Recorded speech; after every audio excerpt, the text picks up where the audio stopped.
What's up, ladies and gentlemen, boys and girls around the world? I would like to welcome you back to the Real Talk with Zuby podcast. Now, on today's episode, we've got on one of my favorite British political commentators. He's a man I share very much in common with, and this is the one and only Calvin Robinson. Welcome to the show. Zuby, what a kind introduction. Thank you very much for having me on. It's a pleasure Good, to be man. here. Awesome. So we're going to have people who are listening to this all over the world. So for people who have not heard about you and don't know who you are, tell them a little bit about you.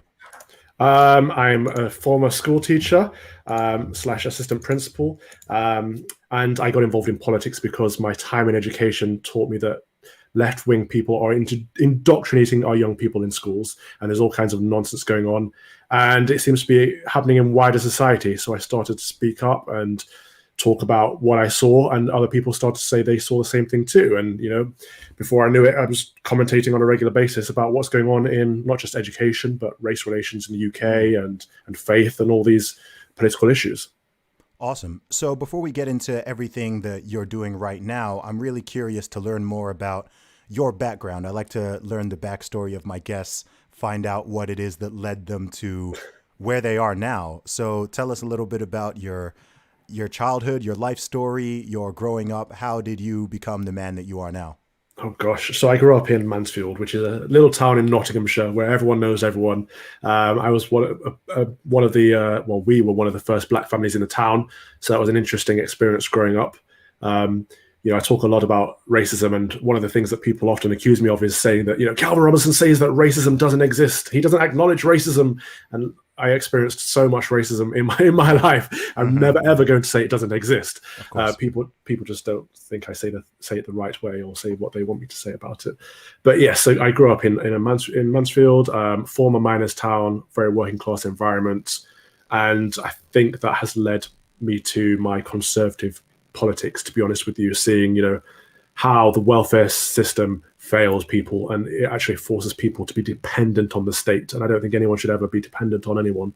I believe in everyone contributing to society and working for a living and just having meaning in their lives, and that's what employment does. And when people are stuck at home on benefits and dependent on handouts from a socialist government, that doesn't happen. So that's what led me to conservatism, and I ended up getting involved in the Conservative Party. Stood for them a few times, and then ended up standing for the Brexit Party when I didn't think that the Conservatives were going to get it done. Thankfully, they did. Yeah. And now I'm a free ranger, just giving advice to parliamentarians and politicians left, right, and centre, and trying to drag them towards the right and give conservative values a push back into the mainstream. Okay.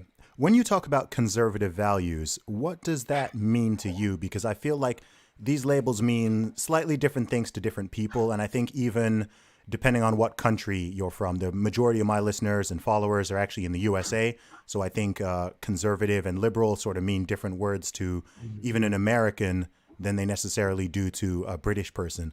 I myself grew up in Saudi Arabia. My family background's from Nigeria. Again, I think, a conservative in Saudi Arabia versus a liberal in Saudi Arabia is very different to the UK, very different to Nigeria, etc. So as a British man, what do you think being a conservative means? What are those values? Yes, good question. It is kind of a fluffy term these days. I think liberal is even more fluffy, but conservative is just about hanging in there. I talk about conservative values when I mean British values, really. And when I talk about British values, I mean Christian values, because that's where they come from. Let's be honest about it. We're talking about a strong, stable family with two parents is the best start in life for a young person if you want them to get the best education and best opportunities. We're talking about believing that there are, two genders and that science is important and shouldn't be disregarded based on woke ideology or mob rule. We're talking about the belief that marriage means something and that people should be committed to each other, and all of it, to be honest, comes down to the family being the core unit of our society.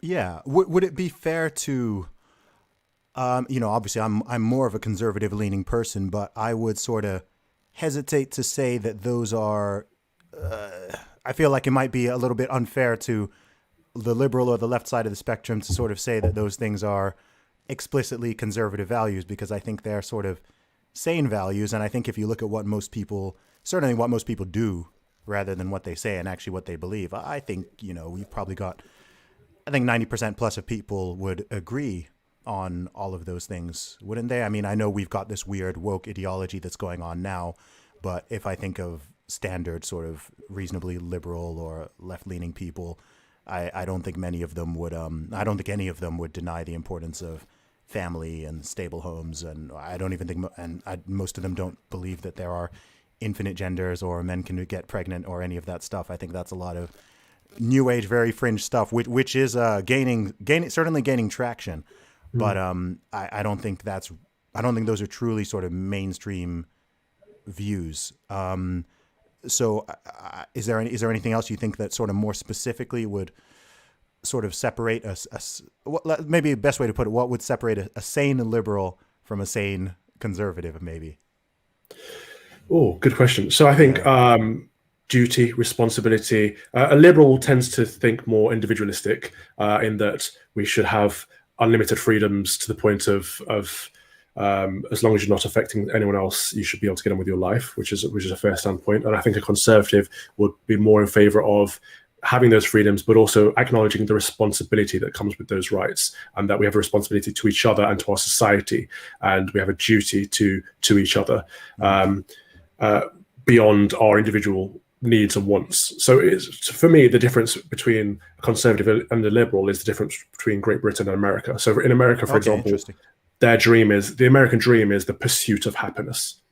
And I think that's it's going to sound a bit controversial, but I think that's quite a selfish pursuit, because happiness is a frame of mind, but it's a very individual frame of mind. I think far more important than your personal individual happiness is your contribution to society. And I think that used to be the British way, in that we used to look out for each other and we used to have each other's back. And down to the small level of, if you were a kid messing around, your neighbor would have no fear in telling you off.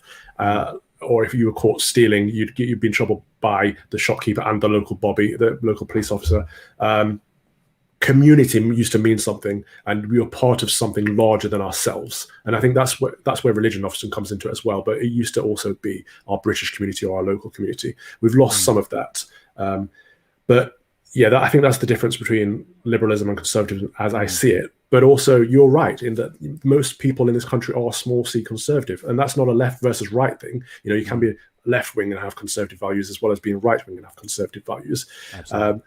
But it's just that we are the silent majority now, and it's become, the liberal elite, or the woke, or whatever you want to call them, have become the very vocal minority, which wouldn't be a problem if mainstream media weren't continuously perpetuating their angle and pushing that woke agenda on us constantly with this social justice warrior nonsense of like you say, 99 genders and all kinds of nonsense that people know in their core isn't true, but they have to get behind it. And critical race theory is another one. This whole, I'm sure we'll get into it, but this whole idea that me and you being brown are naturally oppressed in this country, whereas if we happen to have been born white, we would have had privilege, and we know it to be a nonsense. Yeah, well, it sort of depends on the agenda. On one day we'll be privileged when that fits the agenda, and then on the next one we'll be deeply oppressed when that fits the agenda. I've tweeted before that the same people who insist that I'm privileged are the same people who insist that I'm oppressed, and I'm like, I'm more willing to accept the first one than the latter, to be honest with you.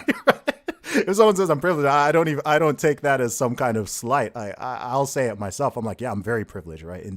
In many, many ways. And there's nothing wrong with that. I think my duty and my responsibility is to use those privileges and advantages that I have to make the world a better place and to help and uplift other people, right? I'm not going to sit here and self-flagellate myself because I come from an intact family and my parents raised me well, and that I didn't grow up in the ghetto and all that. And my parents worked very, very hard to provide me with that, right? I'm grateful for those things, right? Why would I feel some kind of shame or guilt around this? And I think we live in this weird time where people feel shame and guilt around things that they shouldn't, or things they should even be proud of. And then people are also trying to remove shame and guilt from things that people do that perhaps they should not be they should not be proud of. It seems like certainly over the last 10 years, there's been this weird inversion going on. A lot of the stuff you talk about, even using terms like woke and social justice warrior, critical race theory. I mean, literally less than 10 years ago, those terms didn't mean anything to anyone, to I very mean, few people. And so something's really shifted here. So what do you think's going on there? even a couple of years ago, they probably wouldn't have meant anything to me. That's how Mm, rapidly this is all changing. I think, COVID-19's had something to do with it because people are all stuck at home, bored, locked down. And, that's what kind of the catalyst behind the Black Lives Matter riots was. And riots that have happened since with Extinction Rebellion and people like that. But what's happened, I don't know where it's coming from, to be honest with you, but I do feel like we're at a crossroads now. Things are changing, and the silent majority are becoming less silent, and people are starting to stand up and say, actually, we've had enough of this nonsense now. We gave you your airtime. We let you get on with it. We let you identify as whatever the hell you want to identify as. But now you're pushing those values onto me, and that's not fair. I should have the right to live my life, my normal life, the way I see fit, as well as you living your life. And that's not what the so-called liberals want anymore. What do you think is the greatest threat of all of that right now? Well, I think a lot of these movements are covers. So I've mentioned Black Lives Matter, Extinction Rebellion, Antifa. All of these are neo-Marxist movements under false pretenses. What they want to do is destroy our way of life. They want to break down the evil capitalist system that we have. And, I'm a capitalist, but I don't think it's perfect. I just think it's the least worst option. But they want to break that down and implement their own communist system. They want to destroy our way of life, but down to the family unit. We've seen them talk about this, defunding the police, all these things that we hold dear and that kind of maintain a civilized society. And they think they'll build a utopia in its place. But we know that to be untrue. Anywhere that has tried to build a socialist system or a communist system has failed to provide any kind of security or happiness to the citizens within it. So why they keep chasing this ideology, this bonkers dream, is beyond me. But that is the core of it. And they wrap it up in these pretty little layers of, anti-fascist and anti-racist and all these things that sound really well-meaning. But at the core of all of these movements is a nasty neo-Marxist, anti-capitalist agenda. Why do they get away with it so easily? Why are people so easily duped by it? I feel like people like yourself and myself can see straight through it. But why is it so popular? Why are corporations, institutions, it seems like everything, every institution, even large organizations and companies and even individuals that you would think, there's a lot of organizations that I used to have a decent amount of respect for. And it seems like one by one, like dominoes, they've all just fallen. They're all just caving into this agenda. And it seems like rather than paying attention to what the vast majority of people think or actually believe, they're catering to a small group of a few thousand people on Twitter who are hiding behind avatars and yelling a lot. And it seems like that's what they're abiding by. So why do you think they're getting away with this? Why has it gained so much momentum? Well, I think conservatives are naturally, we naturally sit back and let people get on with their lives and let them do whatever makes them happy, as long as it's not really affecting us or wider society. But it's reaching a point now where it is affecting, and that's why people like you and I are starting to stand up. But also, that you mentioned the companies, they're just chasing the bottom line, aren't they? They're just chasing revenue. And if it helps them, if virtue signaling helps them sell products, of course they're going to do it. They don't really care about Black Lives Mattering. They just want to stick that banner on there and help sell some more versions of whatever they're selling. It's not about morals or ethics. It's literally about money. It's interesting. Sorry, man, are you clicking? It comes through on the mic a lot. Oh, sorry. Yeah, no worries. One thing I'm noticing, though, is it's interesting because to me it seems to be a little bit deeper than that, because with a lot of these companies in particular, I mean, I generally agree that, of course, a company's goal is to seek profit. And so a lot of what they do is based around trying to make money, which is fully understandable. Yeah. But in some of these cases, it seems like they are willing to lose money. In fact, there's that kind of saying, go woke, go broke, which isn't totally true. It seems to be a little bit hit and miss. But it seems like they're very willing to actually sacrifice some of their own revenue potential in some cases to appease or appeal to, like we've said, what is a fringe minority, which is something that I've found extra bizarre, because it seems like there's an even deeper agenda there than just, okay, we just want money. Because if you wanted just money, you would not want to alienate such a significant percentage of people. And if you tried it and it didn't work, I don't know why you double down. I mean, to give a great example of this, if you look at if you look at Hollywood, okay? So when they've done these things, or even if you look at industries like comic books or certain things where, okay, we're gonna take a character who's very popular, or we'll take a popular series and we're gonna gender swap the characters, right? We're gonna do all female Ghostbusters, or we're gonna do all female Ocean's 11, or we're gonna take this comic book character who's existed for 50 years and we're gonna just make them black. We're not gonna explain it. We're just gonna make them a black guy, whatever. And it tends to backfire, right? It tends to backfire. They tend to lose millions and millions of dollars on these projects, and then they blame it on white men somehow, and then they do it again. And that's the part that's really weird to me, because it's like, okay, you lost $20 million on this project, and so your next move is to, okay, it didn't work this time, so let's do it again. So even from a business, even from a cold, calculated business perspective, I'm like, that's weird. It's almost like the ideology is more important than the money, and they're willing to sacrifice some money to push this ideology. See, I've always thought of it from the angle that they're just afraid, and cancel culture is a real thing that really petrifies individuals, and individuals run corporations. So when they see that the mainstream media are constantly peddling woke ideas, they think, we've got to jump on that woke bandwagon too. And I don't think they always do the research or the polling behind it. And, they'll do whatever, change a character from white to black, and we'll all groan and they'll lose money. But as far as they're seeing it, they're not getting cancelled out. And we've seen what happens to companies like, Chick-fil-A that came over to the UK, and companies that do get cancelled, they lose a lot more revenue. I haven't seen many instances of companies doubling down, but I do think that we can vote with our wallets, and the go woke, go broke thing has an impact. So if we see a company doing things we don't like, of course we should stop spending money with them. Yeah, it's odd to me, because I'm not even saying that, companies need to lean right or be conservative or whatever. Yeah. It's like, you could just be neutral. You're a company, I want the ice cream. I want the shoes. I want to, someone wants to watch sports. I want to watch a superhero movie. I don't need you to tell me who to vote for or what to believe on this issue or whatever. Like, there's movies with political tones. There's things that have political tones, whatever. But I don't know. I mean, I think decades ago, Michael Jordan said this about his partnership with Nike, right? And someone asked him about getting involved in politics, and he said, Republicans buy shoes too, right? Because they wanted him to kind of take more of a stand. He's like, well, why would I want to exclude half of the American population? Yeah, that's the thing that I find bizarre. I mean, even with myself, like, I run a business, and I have my own political leanings and my own religious beliefs, et cetera, and I'm open about it, but it's not like, okay, you must be, right? you must be this thing to partake in this. Like, I don't care. Like, I'll work with different people. I'll collaborate, like whatever. It's not like, oh, you can only buy my book or you can only buy my music if you're conservative or libertarian. It's like, no, it's for people. Like, hopefully it can help everybody. And I feel like, again, not so long ago, that was just the general stance. Companies may have everyone has their political leanings, but it's not so in your face and on the nose and just sort of ramming it down your throat. I'm in the world of arts and music and entertainment.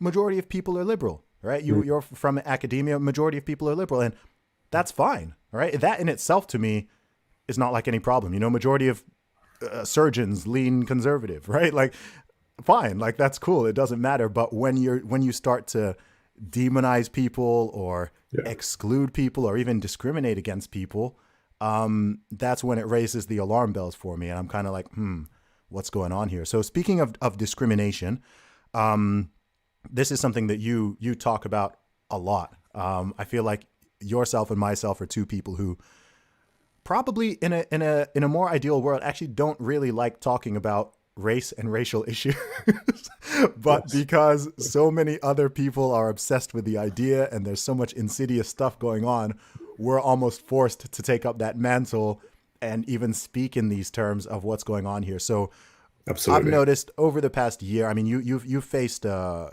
lot of, gotten a lot of love, a lot of praise, a lot of criticism for lots of your appearances that you've been making, especially on British mainstream media. So tell us a little bit about what that's been like for you. So I think you're absolutely right. I always said when I entered politics, I would never talk about race because I don't want to be the token black guy or the token mixed race guy or whatever. It's not an important part of my identity. The color of my skin means very little to me. Mm. I'm proud of my British culture. I'm proud of my English mother and my British Jamaican father, but the color of my skin means very little. But the reason I talk about it so much at the moment is because I feel like I have a duty to, because I'm able to say things that other people aren't, and I'm sure you can familiarize with that. In that, if we say things, people don't automatically assume that we're racist. But if a straight white male says something that we've said, they can be cast out and ostracized from society, and it's absolutely ridiculous. This idea that we've kind of changed the meaning behind racism now, and it is a case of white people are racist naturally, whether it's overtly or covertly or institutionally or systemically, they're all racist, and black people cannot be racist because they are victims that need to be looked after by the white person. And there's so many dodgy clauses in this that the white person can never be removed from the racism. They always have that guilt, but then if they try to improve the situation, they're white savior, or they've got the white guilt going on, or if they don't try to improve the situation, then it's because they're covering up their racism. And likewise, from the black perspective, there's nothing we can do to no longer be a victim. And if we say that we're not a victim, if we say that we're not oppressed, then we are further helping the evil white man. We've been wheeled out, or we're shills, or we're coconuts, or Uncle Toms, or whatever. It's like, surely we can look at people as individuals again and remove the color of their skin from the scenario and think, what does this person believe? Why do they believe it? Or just hear them out and not just assume that they have to believe certain things because of the way they look. It doesn't make any sense to me because it's not how I was brought up. I don't know. I was taught about equality and that everyone has their own personal experiences. Everyone has their own struggles in life. We don't know what's going on in people's lives, so we have to be kind to them because a small struggle for us could be a big struggle for someone else, and that isn't always affected by the color of their skin. So we don't know what's going on in people's lives, and we should just be nice to each other, treat each other as equals, and not get wrapped up in this race war that's kind of sparked out of nowhere. And I think there is something more devious going on. I think again, this is the neo-Marxist, this is the hard left pushing this narrative because it's a form of control. And when they're telling us, Joe Biden telling us that if you don't vote Democrat, you ain't black, and Jeremy Corbyn telling us that Labour will unlock our potential as ethnic minorities, that is them saying that you need us. We are here for you. You need to vote for us because we will look after you, we'll protect you, we'll support you, encourage you, whatever. And actually, I don't need them. I don't need anyone. I will vote based on the policies that I see are going to better improve society for everybody, not just me, or based on the color of my skin. And I think a lot of people think like that.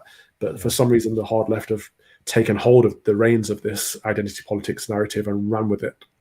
Yeah, I have a little theory on this, and this is something I don't know how much I've spoken about this, but people like to throw around these terms: institutional, structural, and systemic racism.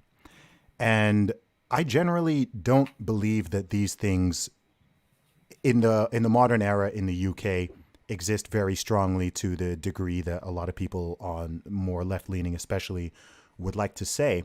However, to sort of flip it on its head, I feel like some of the stuff you've been talking about and some of the stuff you experience and some of the stuff I experience, I'm like, wow, maybe that's the real systemic or institutional racism, right? The real systemic racism is that if you just say your true feelings or you express your own political opinions or your own beliefs or whatever due to the color of your skin, number one, there's this expectation of you. And number two, if you do not meet this expectation, if you don't meet this little caricature of what a black man is supposed to be and what they're supposed to believe of, the names you're going to get, right? So I'm like, is that the real systemic racism? Okay, I'm a hip hop artist. I'm a rapper. In hip hop and rap, some people consider the kind of music I make to be corny or not real. Why? Because I'm not rapping about all the stereotypical BS that they want a black man to be, right? They either want, you can be two things, right? They want you either rapping about the struggle and decrying racism, or they want you perpetuating this thug gangster stereotype. And if you're not in one of those two boxes as a hip hop artist or as a musician, as an entertainer, right? They're going to cast you out. They want you to be a victim or they want you to be a thug. And I'm like, maybe that's the real institutional racism, right? Maybe that's the institution, or you see what I mean? It's like, Yeah, okay, absolutely. why are there these caricatures, right? If I were just a white guy, if you were a white guy, no one's going to make huge assumptions about our politics. People aren't going to call us very derogatory, racially based insults. If you say, oh, I'm a liberal or I'm a conservative or I'm a libertarian, whatever, they'll just be like, okay, cool, I get it. Maybe if you're conservative, they might call you racist these days, but it's not going to be, oh, you're a race traitor, or they don't even have the same words, right?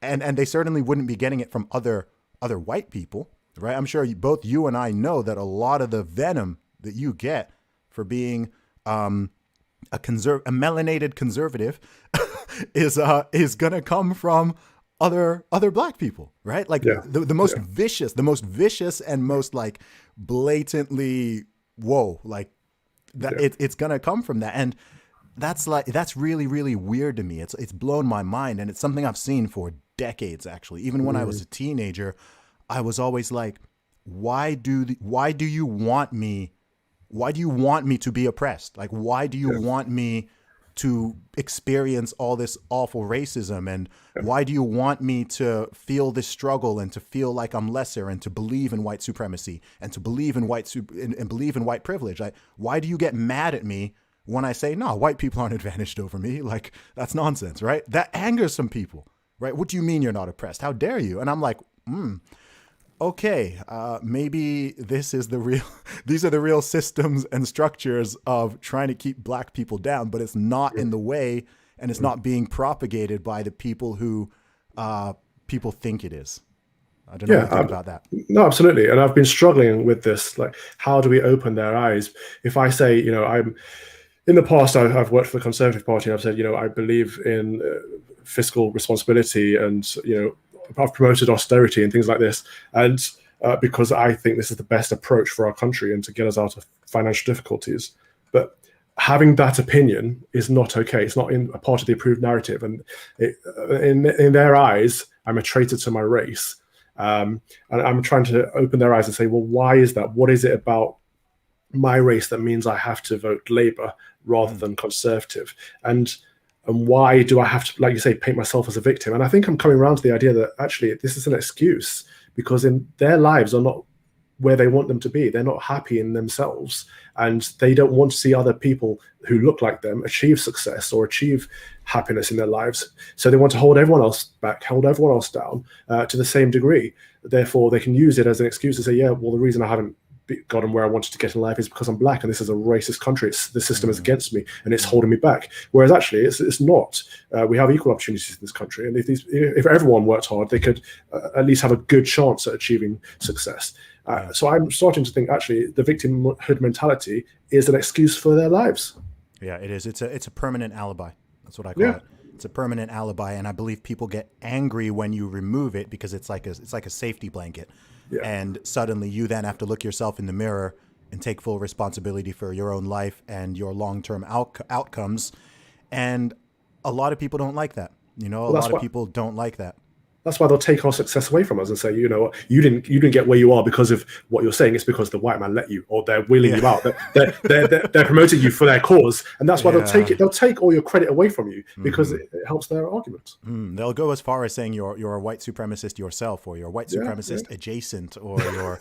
I mean, I would have thought. I mean, a couple years ago when I started seeing black and Jewish people being called Nazis, and seeing black people being called white supremacists, and people floating around ideas such as multiracial white super, I was like, okay, so you'd rather believe that this black person is a Nazi or a white supremacist than just accept that maybe they have a different view because they just have a different they have a different view. Like, that's how warped some people's mindset is, right? They're so fixated on this one idea that they can't just be like, okay, no matter the info that's coming in, the outcome has to be white supremacy. You're sort of seeing in this, I don't know how much you're keeping abreast of what's happening in the USA now, but they're even having, I don't know, a black person attacks or kills another black person in a city in the USA.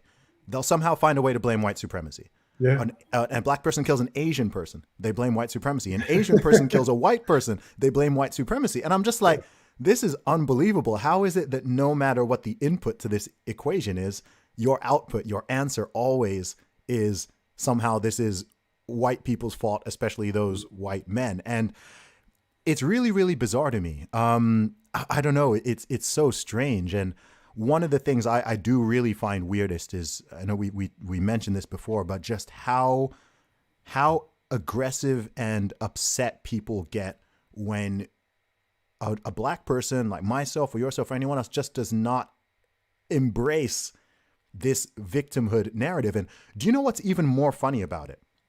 Is I can guarantee you, because we are both public figures who have large online followings and make public appearances.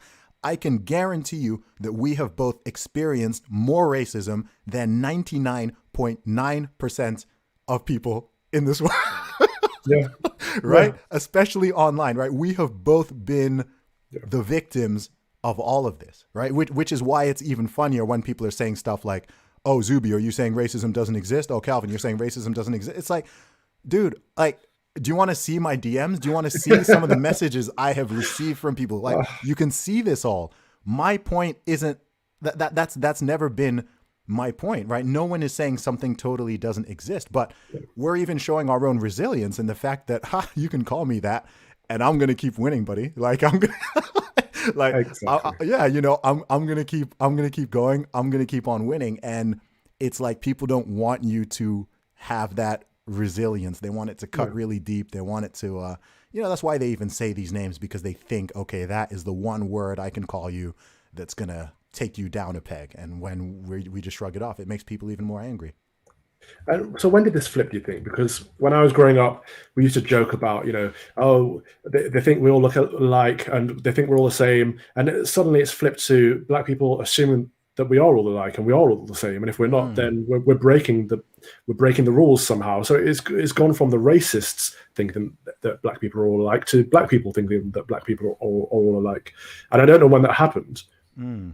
It's a good question. I mean, I think in the USA, it's been like that for decades and decades. I think in the USA, that sort of mentality goes back to the 30s, the 40s, etc. And it's a little, maybe it's a little bit more understandable there. It doesn't mean it's right, far from it, but I can kind of get it a bit more given the history of Black Americans, especially, those who descended from slaves. So, and, the fact that things like, of course, slavery, but then, Jim Crow laws and segregation and all that kind of stuff was, more recent history than some of these, in the UK, the history in the UK is a little bit different. So I feel like in the USA, I mean, a lot of these terms that I think a lot of these terms have actually been co-opted from the US as well. Yes. These are even, things like, I don't know if I'll get my video demonetized for even saying them, despite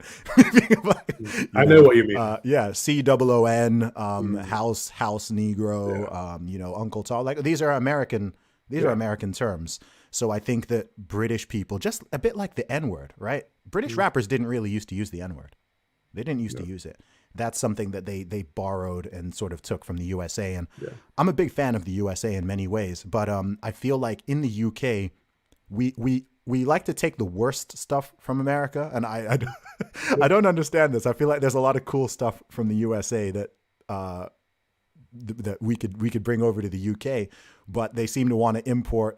So we've imported the N-word, we've imported critical race theory, we've imported this woke ideology, all of this stuff that's really coming from the States, and I don't know. We're not getting the cool stuff.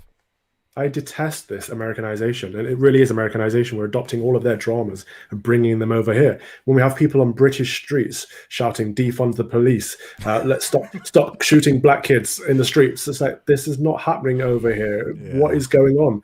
And I think that, it comes from a lack of black identity and black culture in Great Britain, because we haven't had that. We've never had that. People in the UK have been British. Doesn't matter where you come from, what color you are. And in America, they have a very different system. Like you said, they've got a different history with their race relations. In fact, they haven't had equality that long in America, if we look at it. Exactly. So, of course, they've got more division going on and more issues to battle through. But when we adopt their drama and bring it over here, it doesn't translate. It doesn't make sense. And what I would like to see coming from what we were just discussing a minute ago is more equality as well. I hate this idea that it's acceptable for certain people to be racist, but not for others. I think it should be equally unacceptable for everyone to be racist. Agreed. And we need to think of a way of opening people's eyes. So those words you just mentioned that I won't repeat, that we get called all the time, if a white person called us them, they would be cancelled. They'd lose their job. They could even go to jail. But for a black person or an Asian person to call us those names, it's acceptable and okay. And that's I don't like that. We all need to think of a way of saying, actually, what you're doing is racist, and it needs to stop, because you don't actually realize that you're saying you're anti-racist and you're trying to fight racism with racism. It doesn't make any sense. Yeah, I think, I don't like to use the term the left, but the left has been very slick in redefining that word, as well as several others, to sort of meet their arguments. But even with me, I'm like, look, I'm not even going to be pedantic on the definition someone wants to use, right? Because it's like, look, if you want to say, oh, there's a difference between being racially prejudiced and being racist, like, I don't really care about those semantics, right? It's like, it comes down to the same thing. If you are hating someone or mistreating them or bullying them or harassing them or calling them names based on their skin color, that is bad. Right. Yeah. I'm not going to get caught up in this argument of like, oh, let's debate for an hour what the definition of racism is. It's like, look, you're not, this is not good, right? This is an act of evil, right? It's not moral. It's immoral. It's bad. And if we're going to have this equality, we need to actually have equality. And there's so much stuff that, I don't know. I feel like people sort of mean well by certain things, but it actually actively prevents equality. So, on the subject of what you were talking about, so this whole concept of there being protected classes, right? How can there be protected classes and also equality, right? I've said before, do you want equal treatment or do you want special treatment? Because right, they're mutually exclusive. Do you want equal treatment or do you want special treatment? This goes for men, women, white people, black people, brown people, straight people, gay people, trans people. Do you want equality or do you want special treatment? And people like to say the word equality, but actually they really, really want special treatment and special protections, right? They want to be able to say certain things and get away with it because they're part of a protected class, and they'll use their weird sort of Marxist lingo to say that, oh, well, I'm punching up rather than down, and I can't be racist or I can't be sexist because, I'm a black woman. It's impossible for me to be racist or sexist, right? Because there's the patriarchy and men are in power. And so I'm speaking truth to power. And they use all this lingo, and very few people want to just call out the BS and just say, no. This is why I think we should abolish the Equalities Act, because all of these protected characteristics are doing exactly what you said. It's offering people special treatment, and that builds resentment because nobody wants to be seen as different to everyone else, really and truly. And I think you actually hit the nail on the head when you brought up good versus evil, because what people are doing is evil. Being racist towards another human being is evil. It's bad. It's morally bad.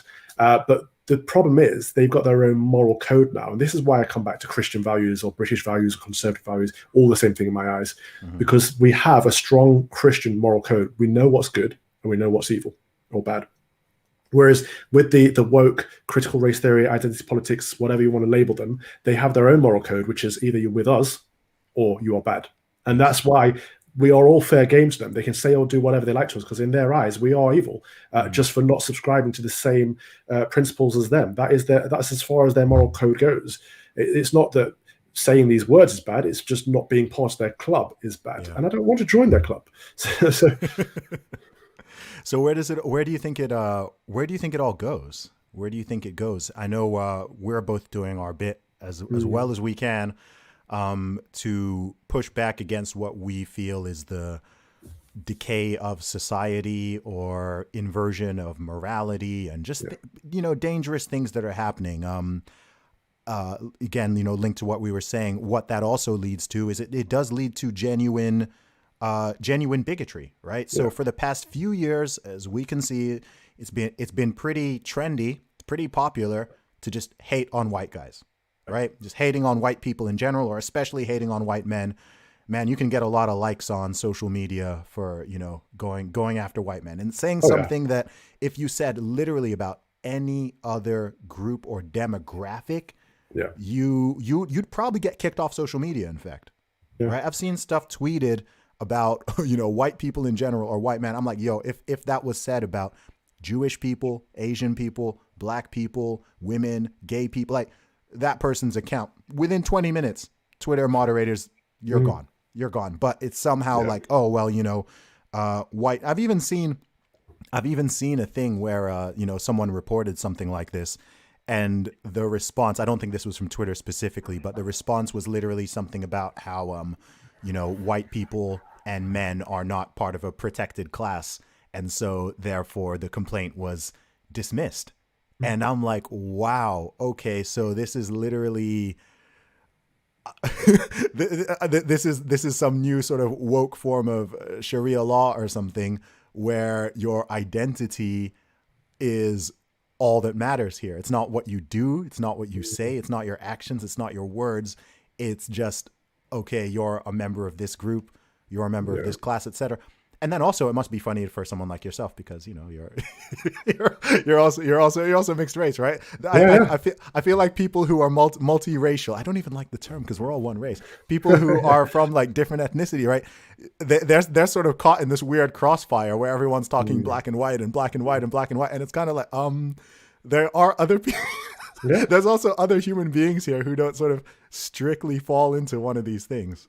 But this is the problem with intersectionality, isn't it? Because you have to strictly fall into one of these categories. And if you don't, they don't know what to do with you, which is why they always call me black. They disregard half of my family, half of my heritage, half of my skin color, half of everything, because it doesn't work for them. And this is probably why I get so offended when people are racist to anyone, because I've got white members of my family and black members of my family that are experienced racism. As do I. But to get to your point, it's tiring, and I think I can fight this racism battle forever. I want to improve education in this country. I'm an educationalist. I want to write about education and faith and important issues that affect everyone. I don't want to keep talking about race all the time. I'm tired of it. I'm sick of it. I just want equality. That's all I want. And I think to get there, we have to lobby. Well, you mentioned Twitter, for example, the social media companies. Why Twitter? Is it okay for someone who is black to racially abuse me? But if someone white racially abused me, they'd be banned. That's not okay. That's not equality. The mainstream media are just as bad as this in the way they report things. The law is bad with this. I don't support hate crimes, but if we're going to have them, it needs to be the same for everyone. And if it's not, we need to get rid of it. And so we need to lobby. Can you explain that? Because I think I probably hold the same position on you as this hate crime definition thing, but can you explain what you mean when you say you don't, I think you said you don't support hate crimes. I think, I don't think anyone supports. But I think you mean you don't support the delineation of hate crimes being a separate thing. Is that what you mean? No, I don't support the idea that something you say can be a crime. Oh, okay. I don't think hate is a crime. Oh, I see what you mean. Okay. I support free speach. So as much as I hate being called, or I dislike being called these horrible names, I think either everyone can call me them equally or no one can call them me at all. But I don't think it's a criminal offense to call someone these names. Okay, so you're talking about the concept of hate speech rather than, sorry, when you said a hate crime, I thought you meant, a violent attack based on someone's race or their gender. Oh, no. So, an actual violent crime, and I mean, physical violence, not this made-up words or violence. An actual physical violence, a violent crime should be a criminal offense, as should be inciting violence. But actual using words should be free speech, and we should support free speech in this country. And what's happening in Scotland with the hate crime bill, whereas if you say something offensive in your own home, you can be arrested for it. That is absolutely ridiculous and very, very scary. Yeah, very dystopian, man. I mean, we're slipping into a very weird time. The past year has been very strange on multiple levels because we've had all of this stuff which was already existing and concerning us. And then on top of that, you've had the whole pandemic and the response to it, which I think perhaps for the first 2 weeks, we sort of had this we're all in it together kind of thing. And I think for a brief moment, I was thinking, maybe this could put a little lid on some of this culture war stuff and people will actually remember what's important and, kind of unite a little. That was clearly wishful thinking. People now just have even more categories to divide people up by. So how do we get out of this mess? Well, just flipping the conversation, stop focusing on the things that divide us and focus more on the things that unite us. And I think the British country has lots of those things. So America only has their flag, and they love their flag and they get behind their flag. Fair play to them. But we have the sovereign, we have the Queen, Her Majesty the Queen, and we have the fact that we are all subjects of Her Majesty the Queen, and there's something special about that. But we also have our national religion, whether you are Christian or not. There's lots of cultural Christianity and lots of core, like I talked about our moral values earlier. There are lots of core things that come from that faith that we can all get behind. And British values, as intangible as they are and hard to describe as they are, we recognize them when we see them. So just clinging onto the British culture and supporting and promoting that rather than focusing on our immutable characteristics is the way forward. And just closing down the conversation on our immutable characteristics.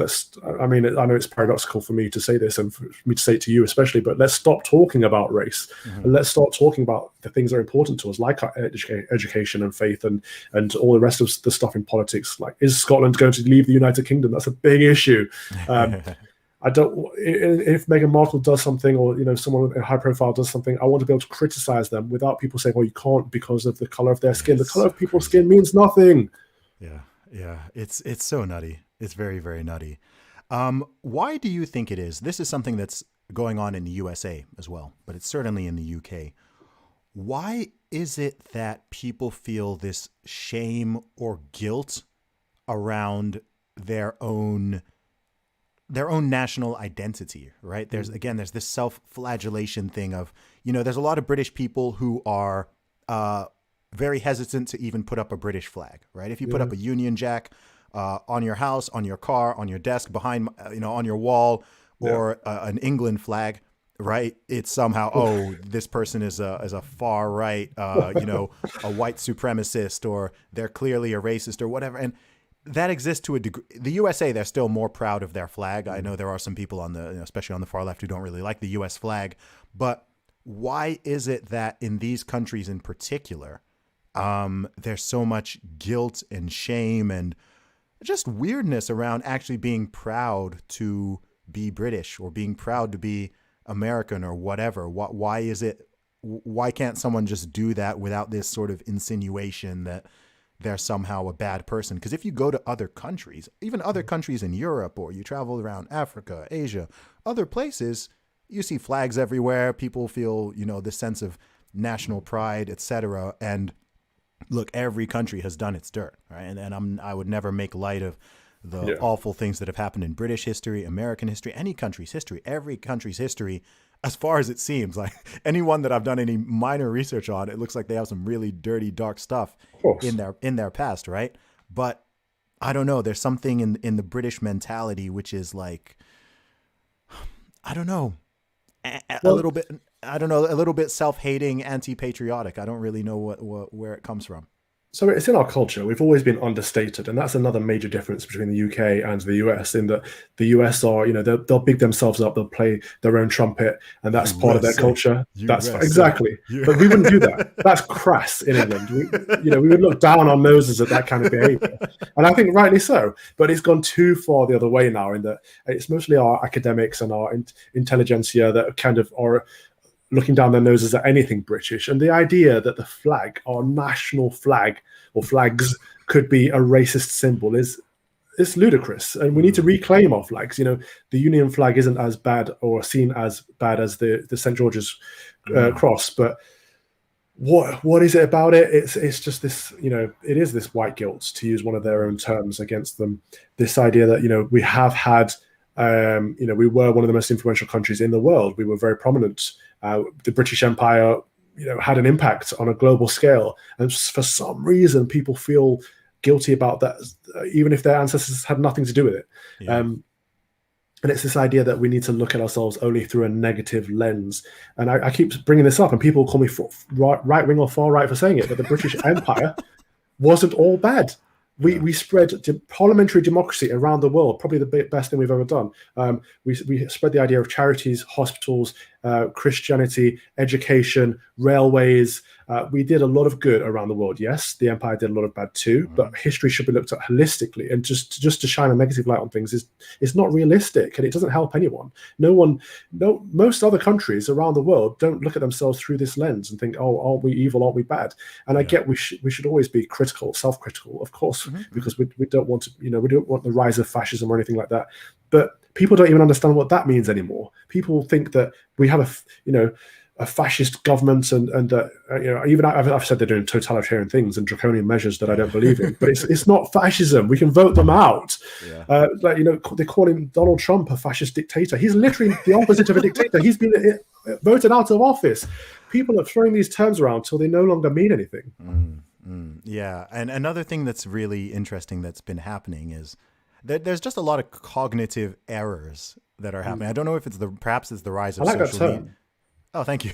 Perhaps it's the rise of social media, which has sort of shortened people's attention spans and allowance for nuance and willingness to sort of there's just so many false dichotomies with everything. You're either this. If you're not this, you must be this. Yeah. Right. If you don't believe this, you must believe the total opposite. And it's just very lazy thinking. Like, we all know in the real world, when we talk to people have, we're even when you use terms like right or left or conservative or liberal, most people, virtually everybody, it's actually hard to meet someone who's like conservative on everything or someone who's liberal on everything, right? Even someone who calls himself a progressive is conservative on a lot of things because they just work, and you want to conserve and preserve things that work. You don't want to literally change absolutely everything because that would be insane. And someone who's conservative, it doesn't mean that, okay, you literally want the world, you want to take a snapshot of where the world and every system and everything is and where society is right now, and you never want anything to change. You want the education system to stay exactly the same. You want the political system to stay exactly the same. You want people to be treated exactly as they're all being, like, no one is totally all these things, right? I can be, I would actually say that there are issues. I would never define myself as a progressive because it would confuse people. But, there are issues I could say I am progressive on, right? I'd say I'm progressive on education, not in the sense that I think that we should be teaching kids critical race theory and getting them to hate themselves, but in the sense that I think the system is very outmoded and outdated. And it was based on a time where you were really gearing up kids to go work in factories or to go do manufacturing jobs and whatever. And now we're living in this time with the internet and social media and automation is coming down the pipeline and all of this. And I'm like, we're doing all these children a big disservice if we don't prep them for that.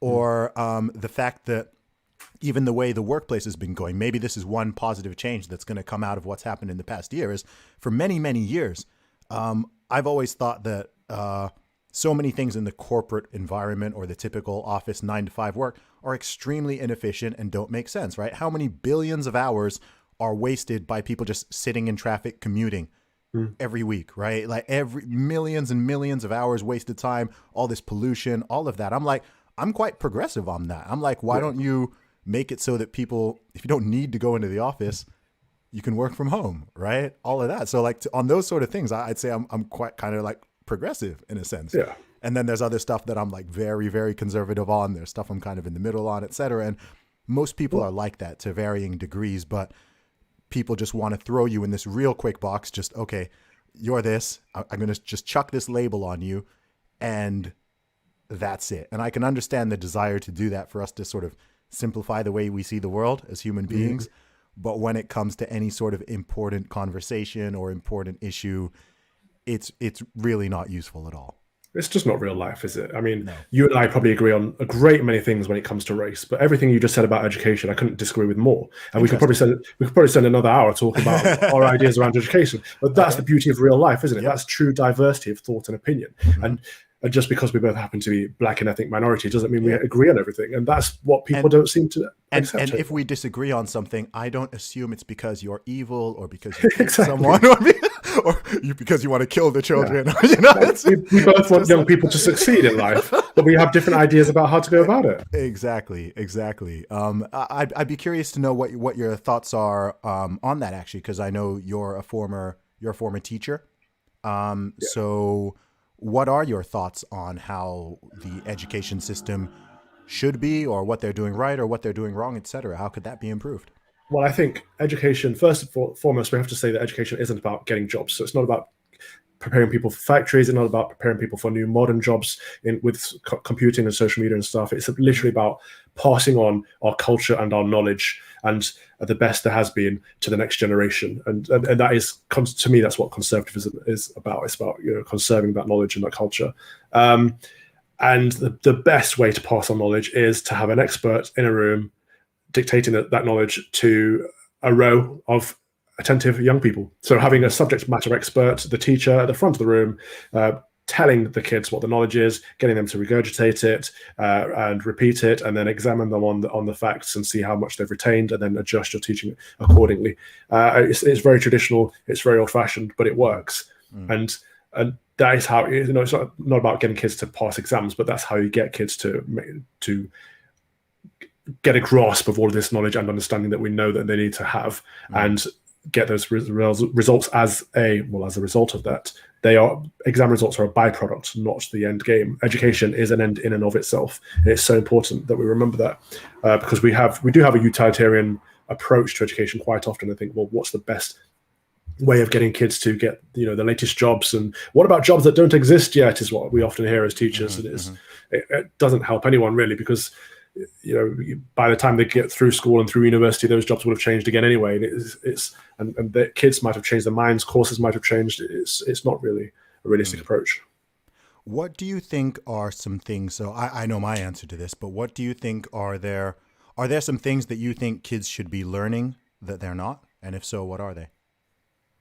I actually think the curriculum is very broad, very balanced. It's fantastic. One of the reasons I became a teacher was Michael Gove's initiatives in 2014, and, you know, having this really knowledge-rich curriculum, got rid of a lot of coursework, a lot of fluffy subjects, and focused on core essentials.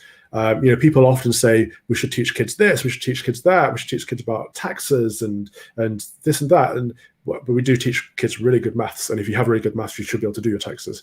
And all these ideas that people come up with and say this should be in the curriculum, that should be in the curriculum. We have a finite amount of time with kids, so if we wanted to introduce anything else to the curriculum, we have to take something away.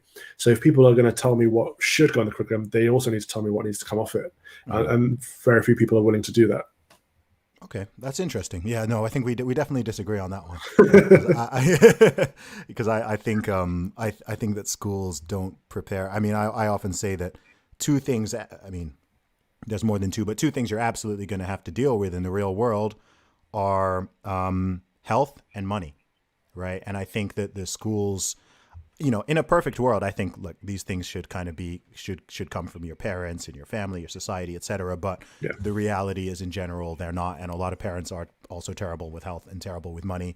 And so, you know, unless you're very lucky, you don't really get that. And I feel like, I don't know, it blows my mind that people who reach the age of 20 or 25 or 30, et cetera, and they don't understand basic money and financial principles, and they end up oftentimes in debt, or, you know, racking up all these credit cards, etc. Or people don't understand just the basics of, obviously I'm a big fitness junkie, but they don't understand the basics of nutrition, just the basics, right? They don't know what a carb is, they don't know what protein is, they don't know how to gain weight or how to lose weight, they don't understand the importance of exercise, the importance of all these things, because to me, no matter what you go on and do, those things are going to affect your life. And actually, if you know how to manage money well, and you know how to manage your own physical health well, then, you know, you're not going to get wiped out by the system, shall we say, because there's so many forces out there. You know, there's so much consumerism in our culture. There's so much gluttony, right? There's all this garbage food everywhere. It's great. I love it. Yeah, if you kind of just go with the flow, you're going to end up fat and broke, right? You're going to end up fat, broke, and unhealthy. And people need to be able to, I think, at least, whether or not they follow it, I think people should at least know that. I mean, I come across people my age who, I mean, I wrote a whole book on nutrition and fitness, and it is for this reason. But it does blow my mind sometimes how little people know about these things, which are very, very core. What I would say to that is, just because they don't know it doesn't mean they weren't taught it.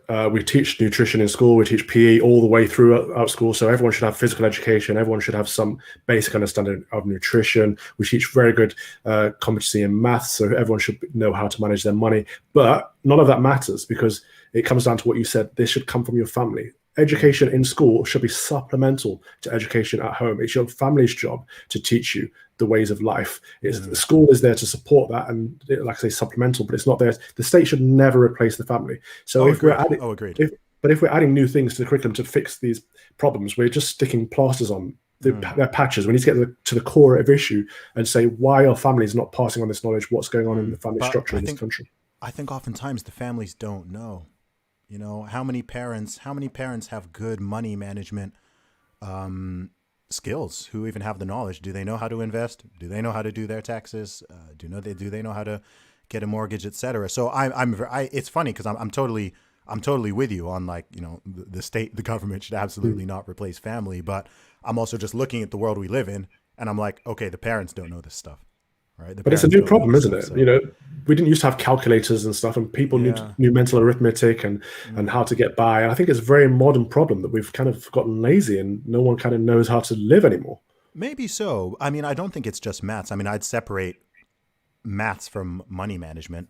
I think you could be very good at maths and be very terrible with money and finances, or vice versa. Like, you could be very good with money and finances and not really be the best mathematician. I just think it's there's certain mindsets and principles, and, you know, there's lots of books people can read on this, and they'll get this knowledge. It's not stuff I always have, and I say this myself because I went to great schools. I went to literally one of the best universities in the entire world, and they taught me nothing about this subject. I learned nothing from it. It wasn't until I was in my 20s and I started going out and reading recommended books, etc. And I was like, oh wow, why didn't I know that when I was like 16 or 18 or 21, etc. You have a point there. So there are a lot of things that I would call cultural capital, things that certain families know about and pass on to their kids, but other families don't. I think that comes down to our class divide, which is very prevalent in the UK. And there's a book on this called Rich Dad Poor Dad. I don't know if you've read it. Yeah. That talks a lot about this. And it's a lot of that is what, you know, I know you're friends with Catherine Berbelsing as well. And a lot of these good schools like Michaela are trying to fill that gap with cultural capital. So plugging the gap of what the upper classes would know and pass on that maybe the working classes and lower middle classes wouldn't know to pass on. So you're right in that there is a case for schools to kind of assist in that area too. Gotcha. Awesome, Calvin. This is one of those ones that we could easily do another hour, but I'm trying to keep it to around an hour. We'll definitely get you back on in the future. But what do you have? Is there anything that you've got coming up that you want people to know about? And also, where can people find you online? Follow me on Twitter at Calvin Robinson, or Telegram at Calvin Politics. I've got a report coming out with Policy Exchange sometime soon on decolonizing the curriculum and why that's not a thing that we need to be doing. Just follow me on social media, and I'll drop the links out on there. Awesome. Calvin Robinson, thank you. Appreciate you coming on the show, man. An absolute pleasure. Thank you for the invitation. Put some respect on my name. Sick like a pain.